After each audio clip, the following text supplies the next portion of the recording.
Hello tout le monde, alors je suis heureuse de vous retrouver aujourd'hui. Je vais vous présenter un nouvel oracle, c'est l'oracle Les cartes divinatoires des sorcières de Isa Donnelly et c'est aux éditions de Véchy ou de Vecchi, je ne sais pas comment on le prononce. La maison d'édition est à Nîmes. Donc, on va voir ici, il arrive dans un joli petit coffret en carton, tout simplement. Donc, ce coffret contenant un jeu de 52 cartes grand format et un livre de 128 pages. Mais alors, le livre, il est très complet. On va apprendre en fait l'histoire des sorcières. Alors, je vais vous lire derrière. Tout comme la magie, la sorcellerie a existé en tout temps et dans tous les pays. Cet ouvrage retrace l'itinéraire historique et géographique de la sorcellerie, décrit ses pratiques magiques, confie des formules ancestrales pour concocter des potions ou des médicaments, présente les esprits familiers et les esprits divinatoires, mais surtout, il divulgue les secrets pour interroger les 52 cartes contenues dans ce coffret. Donc, vous verrez, les cartes, elles sont assez intéressantes. Il y a beaucoup de cartes de pierre, beaucoup de cartes de plantes. On va retrouver les 8 sabbats également. Donc, si vous vous intéressez à la magie, à la sorcellerie, c'est un jeu qui peut vous convenir. C'est un oracle qui pourrait vous plaire. Parce qu'en plus, vous allez apprendre énormément de choses. Alors, le coffret, donc je vous disais, il est en carton, assez fin. Donc, on a le livre, qui n'est pas très épais, mais très riche quand même, d'informations. Et puis, on va avoir les cartes. Alors, les cartes, bien sûr, elles étaient enroulées. Voilà, je vous montre. Voilà, à l'intérieur. Donc, les cartes, elles sont très, très grandes par rapport à un oracle. Vous voyez, ça, c'est un oracle. C'est l'oracle Histoire de sorcière. Donc les cartes sont quand même relativement assez grandes, assez larges. Celles-ci, elles sont un peu plus fines, mais par contre, elles sont beaucoup plus longues. Voilà, donc on regardera les cartes après. Je vais vous parler du livre. Alors, on va avoir une introduction. Les sorcières dans l'Antiquité, la magie est surnaturelle. La figure de la sorcière se présente depuis l'âge de pierre. Dans les cultures rendues à la déesse mère, des rites agraires étaient pratiqués en hommage à la nature pour favoriser la fertilité de la terre. On va avoir le portrait de la sorcière, le nom, donc Stringe. C'est dans une citation du poète Properce, qui vécut à Rome de 60 à 20 avant Jésus-Christ, que l'on rencontre pour la première fois cette référence aux chimères mi-chouettes, mi-vampires, terme utilisé ensuite pour désigner les sorcières. Le mot sorcière vient du latin strix et du bas latin sortiarus, sort, sorti. Les transformations en animaux et les sociétés de Diane. Dès l'Antiquité, on a attribué aux sorcières le pouvoir de se transformer en animaux ou en autres êtres grâce à leur connaissance magique.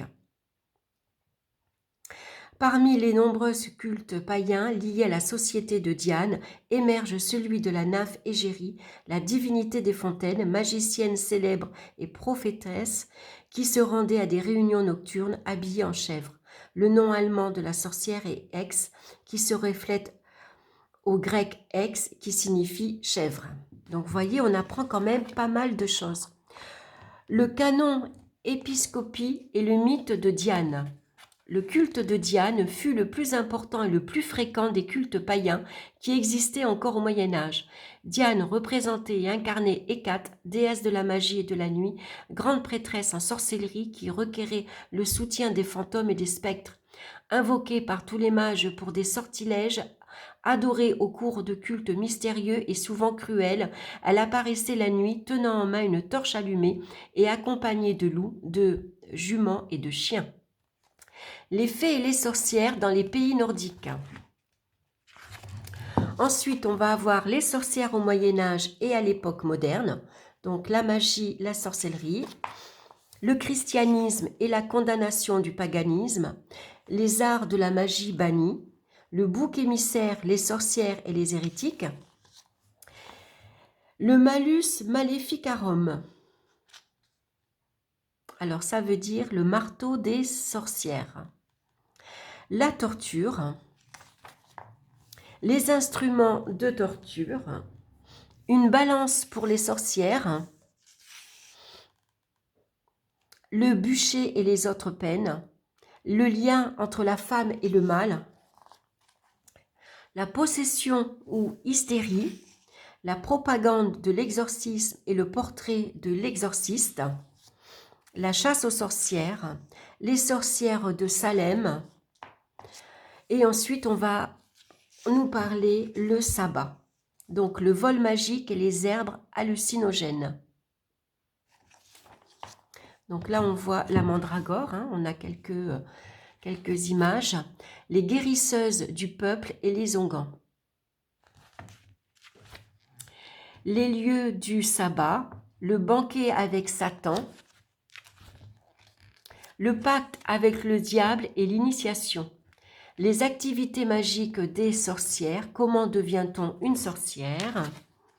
Et ensuite, on va avoir les rituels propitiatoires. Alors là, c'est les rituels pour les 8 sabbats.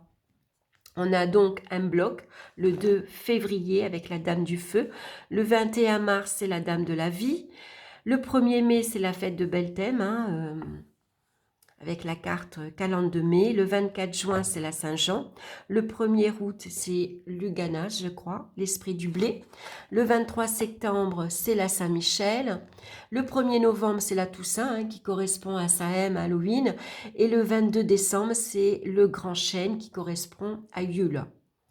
On va avoir ensuite les pratiques magiques, les animaux et les êtres fantastiques, les esprits familiers et les esprits divinatoires, les pierres des animaux, alors ça c'est super intéressant. Donc la pierre du crapaud, la pierre du coq, la pierre de l'escargot, la pierre de l'aigle. Les pierres et les gemmes, donc utilisation des pierres et des gemmes dans les rites.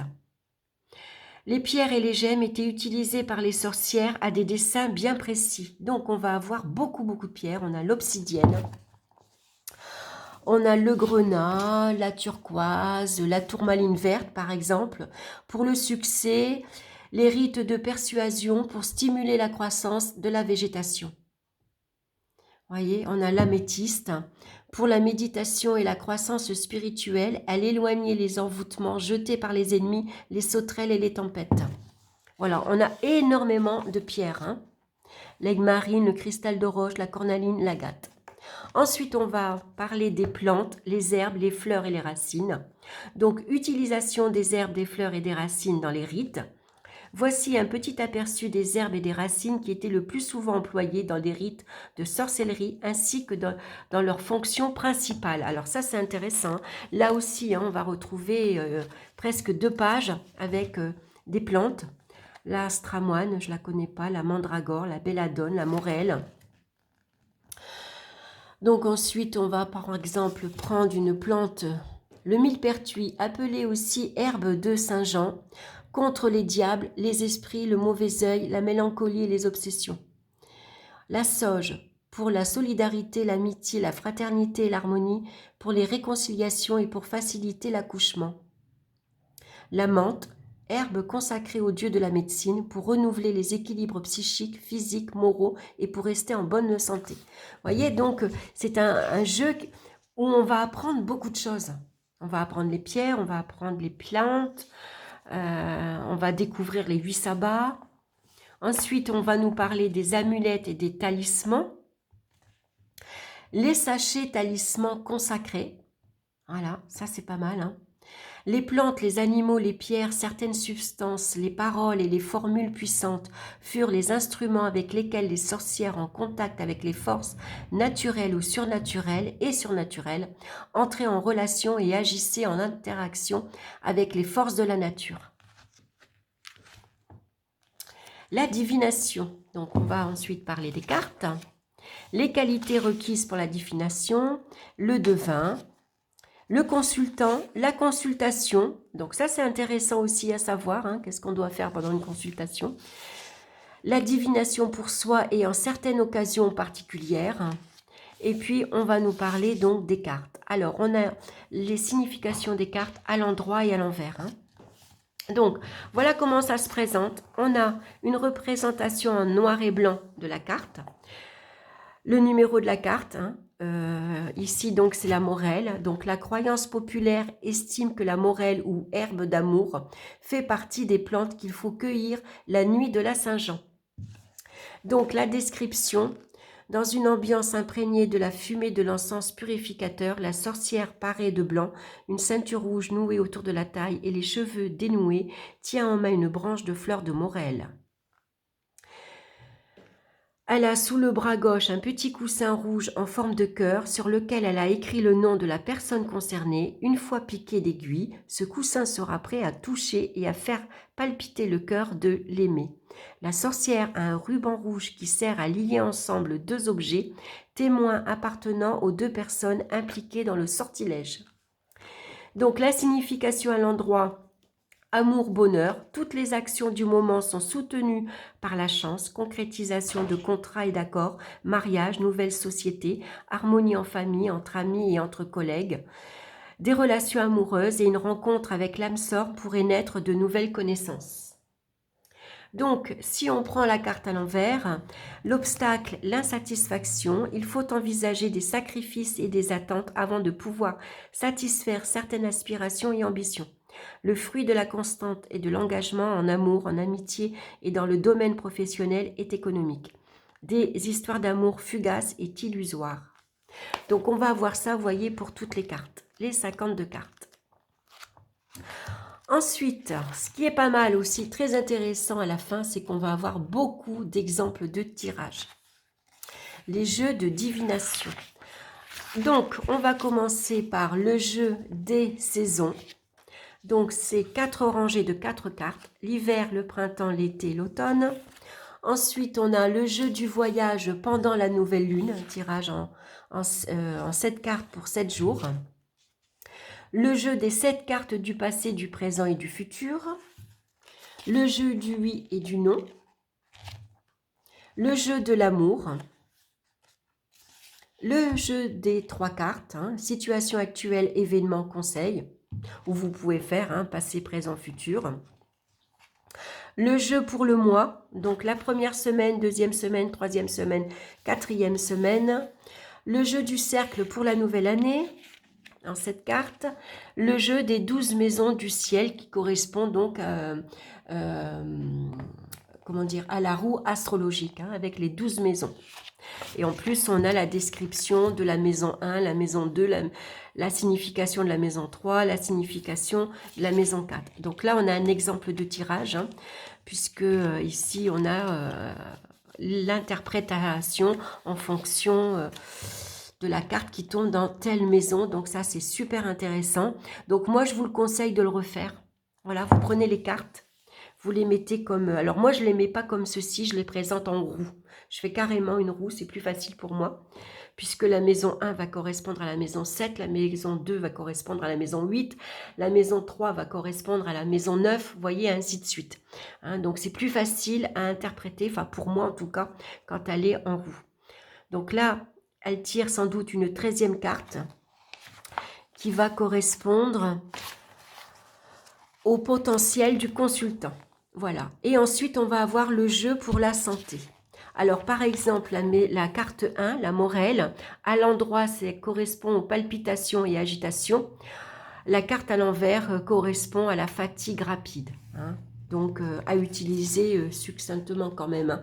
Parce qu'au niveau de médecine, ça peut être un petit peu... voilà. Il vaut mieux survoler. Mais c'est toujours intéressant quand même. Voilà, et donc on a ça pour toutes les 52 cartes. Et là, on a, vous voyez, la roue. Donc, on a les signes astrologiques. Et au milieu, on a les planètes. Et on a la table des matières. Donc là, vous voyez, vous allez retrouver toutes les cartes numérotées, le numéro de la page. Donc ça, c'est super intéressant. Voilà, vous avez un truc qui vous plaît, vous voulez retrouver un tirage. Ici, bon, bah, vous savez qu'à telle page, vous allez retrouver, voilà, la page 109 correspond au jeu du oui et du non. Voilà, donc un petit livre très complet, très intéressant. J'ai hâte de le lire entièrement. Alors, je ne l'ai pas encore lu puisque je l'ai reçu tout juste ce matin. Et je voulais vraiment le partager avec vous. J'étais impatiente. Voilà, donc maintenant, on va passer aux cartes. Alors, vous voyez les cartes, elles sont très très grandes. Hein. Vous voyez ma main, moi j'ai des petites mains, donc voilà. Donc, il va falloir le battre sans doute comme ceci. Donc là, bien sûr, je l'ai mélangé. Alors, je vous montre le dos des cartes. C'est l'image qu'on retrouve, c'est la roue, hein, qu'on retrouve ici. Alors, par contre, les cartes sont pas de très bonne qualité, ce qui est vraiment dommage pour un jeu aussi intéressant, aussi complet. C'est un carton très très fin. Voyez, donc je pense que si on ne fait pas attention, elles peuvent se déchirer facilement, se plier facilement. Et même à force de les battre, je pense qu'elles vont facilement s'abîmer. Donc je pense que je vais les plastifier. Allez, on va regarder ça. Donc on dirait qu'elles ont été peintes, un genre d'aquarelle, ou alors coloriées avec des couleurs, avec des crayons de couleur. C'est des couleurs assez pastel, mais elles sont très jolies. Alors voilà le bord des cartes, vous voyez tout autour. On va avoir, je vous le rapproche, on a des petits champignons sur le côté, on a la lune en bas, on a des petits lierres. Elles sont vraiment jolies. Donc, on a le numéro de la carte, la belladone, à l'endroit étrangeté, liberté. Quand on retourne la carte à l'envers, on a maturité, pédanterie. Vous voyez, donc c'est pas mal. Et voilà l'image de la carte. Le cercle magique. Donc, toujours avec les mots à l'envers, hein, l'endroit à l'envers. Le zircon, donc là, on va tomber sur les pierres. Hein, le cercle magique, donc ça, je pense, la belladone. Ça, c'est les plantes, alors, la belladone. Et ça, c'est le cercle. Le zircon. La Toussaint. D'accord. Hein, donc ça, c'est des sabbats. L'apatite, c'est une pierre. Ah oui, alors j'ai dit que... Je vais les mettre là, les pierres. L'amulette. La thaumaturgie. Alors ça, je connais pas. Je vais le découvrir, mais vous regardez comme c'est joli avec le petit chaudron, les petits animaux. Je trouve que les dessins sont vraiment jolis. Le laurier. Alors, c'est des plantes en plus qu'on a généralement à la maison. Hein. L'ail. Donc, on va découvrir en magie ce que les plantes qu'on a en cuisine et qu'on se sert généralement, on va découvrir comment on va les utiliser en magie. Le basilic. L'œil de tigre, pardon. La dame de la vie, le cygne, le stringe, le pouvoir, l'illégalité et l'engagement personnel, la bienfaisance. La rue, j'ai essayé d'en faire pousser, mais elle n'a pas fleuri la mienne. Pas encore en tout cas. Calende de mai, donc ça devrait être un sabbat. Le jaspe rouge, l'esprit familier, le lapis lazuli, l'esprit du blé, ça c'est un sabbat, l'armoise, l'angélique. Alors ce qui est bien, c'est que on a en même temps la représentation de la plante.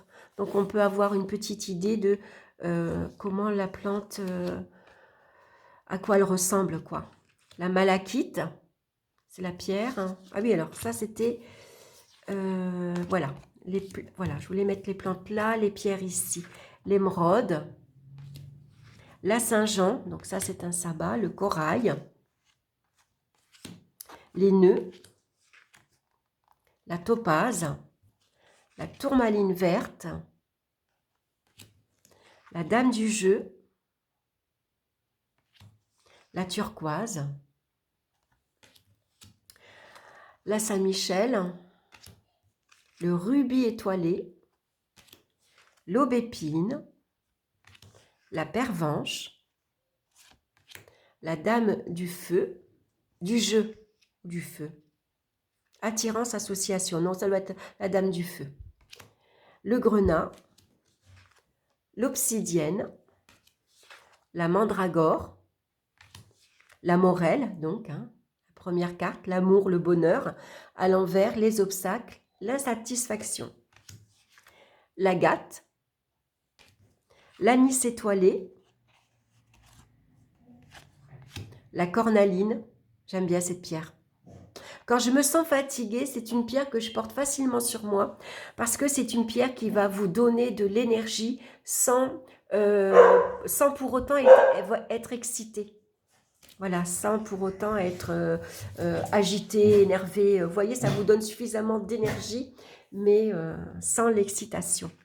L'astramoine, c'est ici. La douce amère. Le potentis. Le cristal de roche. L'aigue marine. La pierre de lune. Le saphir, les illustrations sont vraiment jolies. C'est vraiment de très belles cartes. Le chêne sacré, donc ça doit être c'est le sabbat, et l'améthyste. Voilà, en tout cas, je suis ravie de vous avoir partagé ce jeu, cet oracle. Ça c'est Marley, il entend les petits enfants dehors. Voilà, en tout cas, j'espère que ça vous aura plu. Si vous vous intéressez aux plantes, aux pierres et à la magie, hein, pourquoi pas, peut-être que ça vous donnera envie de vous accaparer cet oracle, ce jeu en tout cas qui est vraiment très intéressant, très enrichissant. Je vais le lire ce soir tranquillement, je vais étudier ça. Et puis prochainement, je vous présenterai un tirage. Comme ça, on verra un petit peu ce que ça donne. Voilà, en tout cas, j'espère que ça vous a plu. Alors moi, je l'ai trouvé sur Amazon. C'est un jeu, j'avais été voir les avis et vraiment, les gens en disaient que du bien. Alors c'est vrai qu'ils parlaient concernant...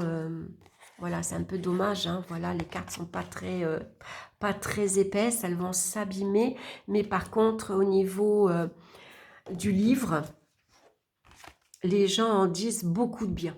Voilà, c'est pour ça que ça m'a donné envie, et vraiment, je ne suis pas déçue. Je suis très contente de l'avoir reçu, et puis donc, je continuerai à vous le partager la semaine prochaine. Je vous ferai un tirage. Voilà, en tout cas, merci pour votre écoute, merci pour votre présence, ça m'a fait très plaisir de partager ça avec vous. Je vous embrasse et on se retrouve très bientôt pour une nouvelle vidéo. Bye bye!